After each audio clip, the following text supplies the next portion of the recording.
പ്രിയപ്പെട്ടവരെ, വിനോദസഞ്ചാരികളുടെ ഏറ്റവും പ്രിയപ്പെട്ട സ്ഥലങ്ങളിലൊന്നാണ് വയനാട്. എന്നാൽ നമ്മൾ വയനാട് യാത്രയൊക്കെ ആസ്വദിച്ച് പോകുമ്പോൾ ഇത്തരം കാഴ്ചകൾ കാണുമ്പോൾ നമ്മുടെ മനസ്സൊക്കെ ഒന്ന് അലിയാറുണ്ട്. എൻ്റെ പേര് കുറുക്കൻ.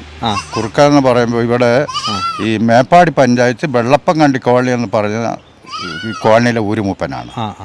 അപ്പോൾ എൻ്റെ പേര് കുറുക്കൻ എന്ന് പറയുന്നതിൻ്റെ കാരണം എന്താണെന്നറിയോ? എൻ്റെ അച്ഛൻ്റെ പേരാണ് കുറുക്കൻ. അപ്പോൾ എൻ്റെ വീട്ടിലെ ഇളയ പുത്രനാണ് ഞാൻ.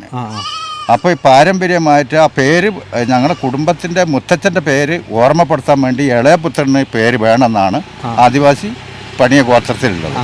ഞാൻ വരുമ്പോൾ ഈ പന്നികൾ കാട്ടുപന്നി ഇവിടെ കിടക്കുന്നുണ്ടായിരുന്നു. ശരി, നമ്മൾ വരുന്ന സമയത്തോ? ഞാൻ വരുന്ന സമയത്ത്.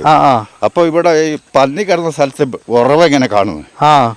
ഉറവ കണ്ടപ്പോൾ ഞാൻ എന്ത് ചെയ്ത് ഇത്തരം വട്ടത്തിൽ ഇവിടെ മാന്തി. ഈ ഒരു ഏരിയയിൽ മാന്തിയില്ലേ? മാന്തി കഴിഞ്ഞപ്പോൾ അവിടുന്ന് നല്ലൊരു ഉറവയാ വരുന്നത്. ഇവിടുന്ന് അത് ആ ഭാഗത്തുനിന്ന് അവിടുന്നാണ് ഉറവ വരുന്നത്. ഉറവ വരുമ്പോൾ ഞാൻ എന്ത് ചെയ്ത് ഇത് രണ്ട് കഷ്ണാക്കിയിട്ട് അയക്ക് വെള്ളം പോകുമ്പോൾ ഇതിലേയും പോവും. ഈ വെള്ളം ഞങ്ങൾ കോരി കുടിക്കുകയും ചെയ്യും. അപ്പൊ ഈ വെള്ളമാണ് നമ്മൾ എല്ലാവരും കുടിക്കുന്നത്. എല്ലാ വീട്ടിലേക്കും ഇവിടുന്നാണോ വെള്ളം പോകുന്നത്? ഇവിടുന്ന് ഓസിട്ടിട്ടുണ്ട്. ഇത് അവിടെ ഈ പോണ ഉറവ ഇങ്ങനെ പോയിട്ട് അവിടെ ഓസ് ഉണ്ട് അല്ലേ? ആ ഓസിന്ന് അങ്ങ് താഴത്തേക്ക് പോകും. മുകളിലേക്കുള്ളവർ ഇവിടുന്ന് കോരിക്കൊണ്ടുപോകണം അല്ലേ? ഏറ്റിക്കൊണ്ടുപോകണം. ഉറവ അവിടുന്ന് വരുന്നു അല്ലേ? അവിടുന്ന് ഉറവ വന്നിട്ട് ഇതിൽ ഇങ്ങനെ ഫില്ല് ചെയ്തേക്കുക. എന്നിട്ട് നമ്മളിവിടെ ഒരു ബണ്ട് കെട്ടിയിട്ട് അതിൽ നിന്ന് വെള്ളം ഇവിടെ വരും. പിന്നെ അത് കുടിക്കാനായിട്ട് ഫസ്റ്റിൽ നിന്ന് എടുക്കും. പിന്നെ രണ്ടാമത് ഇത് ഒരു എന്തിനാ ജസ്റ്റ് ഇങ്ങനെ ഒരു എന്തെങ്കിലും ആവശ്യങ്ങൾക്കില്ല ഇത് ഉപയോഗിക്കണില്ല, അങ്ങനെ വന്നിട്ട് എടുക്കുള്ളൂ.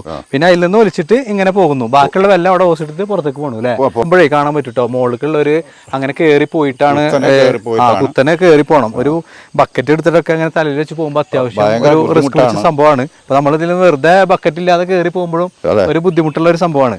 അപ്പൊ അങ്ങനത്തെ ഒരു സാഹചര്യമാണ്. ഇപ്പൊ നമുക്ക് ഒരു കുടത്തിൽ വെള്ളമൊക്കെ എടുത്താൽ നമുക്ക് അറിയാലോ എത്രത്തോണ്ട് അത് നമ്മുടെ വീട്ടാവശ്യത്തിന് തേയുന്നുള്ളത് നമുക്ക് അറിയാം. അപ്പൊ നമുക്ക് കാര്യത്തിലേക്ക് കടക്കാം. ഈ ഒരു ഉറവയിൽ നിന്നും വെള്ളം മുക്കിയെടുക്കുന്നത് മൂപ്പനായിട്ടുള്ള കുറുക്കൻ ചേട്ടൻ്റെ ഭാര്യയായിട്ടോ. ഇവരുടെ ബുദ്ധിമുട്ട് കാര്യങ്ങളൊക്കെ ഒന്ന് കേട്ടപ്പോൾ നമുക്ക് വളരെയധികം വിഷമം തോന്നിയിരുന്നു. കാരണം എന്താ വെച്ചിട്ടുണ്ടെങ്കിൽ ഒരു ഉറവയിൽ നിന്നും കുടിക്കാനും അതുപോലെ തന്നെ തുണികൾ അലക്കാനും അതുപോലെ പശു ആട് ഇവർക്കൊക്കെ വെള്ളം കൊടുക്കാനും എല്ലാത്തിനും ഈ ഒരു ഉറവയിൽ നിന്ന് വേണം ഈ ഒരു വെള്ളം എടുത്ത് കൊണ്ടുപോകാൻ. എന്നാൽ സാധാരണ നമ്മുടെ നാട്ടിലൊക്കെ അങ്ങനെ സംഭവിക്കാറുണ്ട്. നമ്മൾ കുറച്ച് ദൂരത്തുനിന്ന് വെള്ളം എടുത്ത് കൊണ്ടുപോകാറൊക്കെ ഉണ്ട്. പക്ഷേ ഇവിടുത്തെ ഒരു സിറ്റുവേഷൻ എന്താണെന്ന് ചോദിച്ചിട്ടുണ്ടെങ്കിൽ വെള്ളം എടുത്തുകൊണ്ട് കുത്തനെയുള്ള കയറ്റം കയറിയിട്ട് വേണം ഇവരുടെ വീട്ടിലേക്ക് എത്താൻ വേണ്ടിയിട്ട്. അപ്പോൾ ആ ഒരു സാഹചര്യം കണ്ടപ്പോഴാണ് നമ്മുടെ ഒരു വിഷമം ഇവിടെ അറിയിച്ചിട്ടുള്ളത്. നമുക്കൊക്കെ ഈ ഒരു വീഡിയോയിൽ മനസ്സിലാക്കാൻ വേണ്ടി പറ്റും ഇവരെ ഒരു ബുദ്ധിമുട്ട്. എന്താ വെച്ചിട്ടുണ്ടെങ്കിൽ പ്രായമായിട്ടുള്ള ഒരു അമ്മയാണ്. ഇവർ ഈ ഒരു ബക്കറ്റിൽ വെള്ളം ഇങ്ങനെ പിടിച്ചിട്ട് രാവിലെ മുതൽ ഉച്ച വരെ ഇതുപോലെ തന്നെ ഇങ്ങനെ കയറ്റിക്കൊണ്ടുവരാണ് ഒരു ദിവസത്തെ ആവശ്യങ്ങൾക്ക് അവർക്ക് ഉപയോഗിക്കാൻ വേണ്ടി പറ്റുള്ളൂ. അതുമാത്രമല്ല, നിങ്ങൾക്ക് ഇവിടെ കാണാൻ പറ്റും കുത്തനെയുള്ള ഒരു കുന്നിൻ്റെ മുകളിൽ കയറിയിട്ട് വേണം ഇവരുടെ വീട്ടിലേക്ക് ഈ ഒരു വെള്ളം എത്തിക്കാൻ വേണ്ടി. നമുക്ക് എന്തായാലും ഇവരുടെ വീടൊന്ന് പോയിട്ട് കണ്ടു നോക്കാം. സോളാർ തന്നെ രണ്ട് ഓപ്ഷൻ ഉണ്ട് കേട്ടോ. സാധാരണ നമുക്ക് വെയിലിൽ നിന്ന് കിട്ടുന്ന ആ ഒരു ലൈറ്റിൽ വർക്ക് ചെയ്യുന്ന ഒരു സിസ്റ്റം അല്ലാതെ കാറ്റിലും കൂടി, അതായത് മഴക്കാലത്ത് ഉപയോഗിക്കാൻ വേണ്ടിയിട്ടായിരിക്കും. കാറ്റിലും കൂടി നമുക്ക് അത് കറങ്ങുമ്പോൾ നമുക്ക് പവർ കിട്ടും അല്ലേ? അപ്പൊ അത് കാറ്റിലും കൂടി വർക്ക് ചെയ്യാൻ വേണ്ടിയിട്ടാണ് ഈ രണ്ട് ഓപ്ഷൻ കൊടുത്തേക്കുന്നത്. മഴക്കാലത്ത് ഇത് ഓഫ് ആയി കഴിഞ്ഞാൽ വീട്ടിൽ പവർ ഉണ്ടാവില്ലല്ലോ. അതില്ലാതിരിക്കാൻ വേണ്ടിയിട്ടാണ് ഇങ്ങനെ ചെയ്തേക്കുന്നത്. കാറ്റിലും പിന്നെ വെയിലത്തും. ഓക്കെ. അപ്പൊ രണ്ട് ഓപ്ഷൻ കൊടുത്തിട്ടുണ്ട്. അപ്പോൾ ഇവർക്കൊക്കെ അടിപൊളി വീട് നമ്മുടെ ഗവൺമെന്റ് സൈഡിൽ നിന്ന് വെച്ച് കൊടുത്തിട്ടുണ്ട് കേട്ടോ.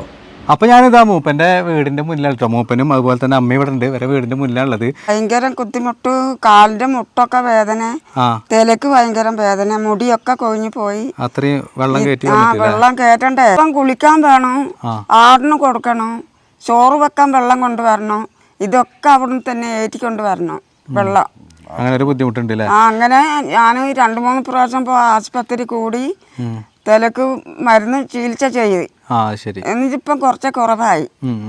ഇത് സംഭവം നമുക്ക് മനസ്സിലായിട്ടുണ്ടാവും. എന്താ വെച്ചിട്ടുണ്ടെങ്കിൽ താഴത്തുള്ളവർക്കൊക്കെ ആ ഒരു ഉറവയിൽ നിന്ന് വെള്ളം അങ്ങനെ ഓസിൽ കൂടെ പൈപ്പിൽ കൂടെ കിട്ടുന്നുണ്ട്. പക്ഷെ മുകളിലേക്കുള്ളവർക്ക് അവിടെ നിന്ന് ഇങ്ങോട്ട് മുകളിലേക്ക് വെള്ളം എത്താനുള്ള ഒരു ഓപ്ഷൻ ഇല്ല എന്നാണ് നമ്മുടെ മൂപ്പനും അതുപോലെ തന്നെ അമ്മയും പറയുന്നത് കേട്ടോ. അപ്പോൾ എന്തായാലും ഇന്നത്തെ ഈ ഒരു വീഡിയോ ഇവിടെ അവസാനിക്കുകയാണ്. നമുക്ക് അടുത്തൊരു വീഡിയോയിലേക്ക് പോകാനുള്ള സമയമായിട്ടുണ്ട്. Thank you for watching.